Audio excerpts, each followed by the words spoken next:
आचार्य चतुरसेन शास्त्री जी के उपन्यास गोली से अध्याय पुत्र जन्म। वाचनकर्ता अमित पांडे। यथा समय मैंने पुत्र को जन्म दिया। हीरे की कनी के समान आभा और ज्योति से जगमग उस जीवित तत्व ने जब अपनी अपरिचित आंखों से मुझे निहारा तो मैं ठगी रह गई। जैसे मेरा ही धड़कता हुआ हृदय मूर्त हो उठा हो। मैं उसे अपलक देखती रह गई, भावालोक में डूब गई। आगे जो होने वाला था वह तो मैं अभी जानती ही न थी। पुत्र तो वह अन्नदाता का ही था, पर अन्नदाता को उसे देखकर, उसके जन्म की सूचना पाकर कोई विशेष खुशी न हुई। उनका रूखा सूखा सा भाव मुझे आहत कर गया और उस नन्ही सी संधि के सहारे जो हल्की सी प्यार की किरण उदय हुई थी, वह वहीं तिरोहित हो गई। किसी शक्ति ने जैसे मेरे कान में कह दिया, यह तेरा पति नहीं, धर्म सखा नहीं, जीवन संगी नहीं, केवल तेरा ग्राहक है, भोगता है। और मैं उदास हो गई। उनकी समूची गुण गरिमा, राज महिमा जैसे मुझे अपने बोझ से चकनाचूर कर गई। पर किसुन आनंद में विभोर था। कई रातों वह जागता रहा। आंखें उसकी बहुधा सूजी रहती, लाल रहती और होठ फूले हुए। मैं तब इतनी अबोध न थी कि यह न समझती कि वह रात रात भर रोता रहता है। क्यों न रोएगा भला? उसके दुख को भी क्या अब कहकर समझाया जाए? उसने मेरा इतना यत्न किया, इतनी सेवा की कि शायद वह न होता तो मैं मर ही जाती। प्रसव में मुझे वेदना हुई। महाराज एकाध बार आकर पूछताछ कर गए। सारा ही भार उन्होंने किसुन पर डाल दिया। लेडी डॉक्टर रियासत की थी, चिकित्सा शुश्रूषा का प्रबंध था ही, पर किसुन तो मेरे जीवन का सहारा था। कितनी लज्जा की बात है कि वह भी मुझे सरकार कहकर ही पुकारता था, और उसके इस प्रकार पुकारने पर मैं लाज में गड़ जाती थी।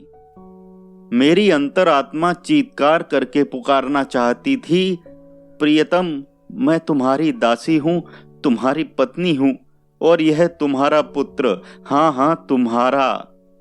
अब चाहे हमारा तुम्हारा शरीर सहयोग न भी हुआ हो, पर मेरा यह पुत्र तुम्हारा है। तुम मेरे पति हो और मेरे इस बालक के पिता हो। हाय रे विधाता! मैं प्यार और आवेश में जो सोचती थी, सत्य भी तो वही था।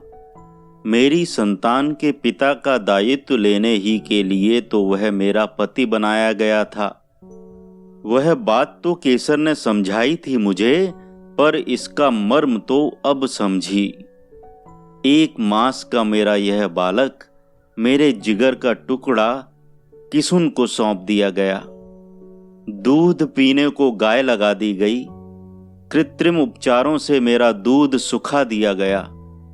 मेरा यौवन ढल न जाए, आकर्षण कम न हो जाए, शरीर बेडौल न हो जाए, इस संबंध में चिकित्सकों को पूरी हिदायतें दे दी। मातृत्व हाहाकार कर उठा। मैं केवल एकाध बार अपने लाल को देख भर सकती थी। अब मैंने समझा कि किन अर्थों में किसुन उस बालक का पिता है। उफ, मैं कितना रोई। कैसी आश्चर्य की बात है कि आंसुओं के उस समुद्र में वह रंग महल डूब न गया। मेरे इस दुख में साथिन थी केसर। वह रोती थी, ढाढ़स भी देती थी, गोली का धर्म भी समझाती थी और उस धर्म का मर्म भी।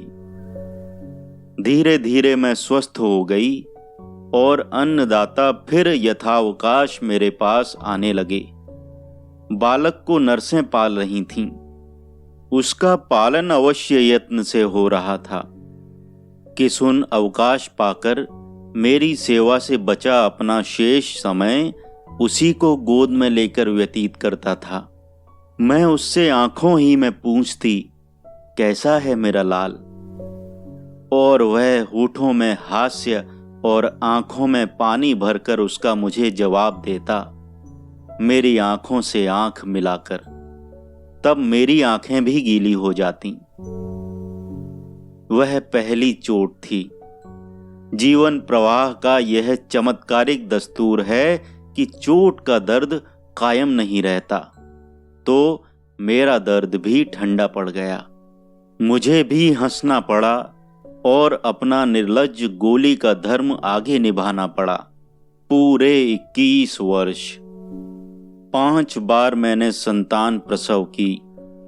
हर बार मुझे नई भावनाओं का सामना करना पड़ा। अब उन सब बातों को कैसे कहूं? कैसे अपने उस उलझे हुए जीवन के सुख दुख आपको बताऊं? बस इतना ही समझ लीजिए कि सुख दुख का एक अद्भुत मिश्रण था मेरा वह जीवन। सुख शरीर में था और दुख मन में। आचार्य चतुरसेन शास्त्री जी के उपन्यास गोली से अध्याय पुत्र जन्म। वाचन करता अमित पांडे।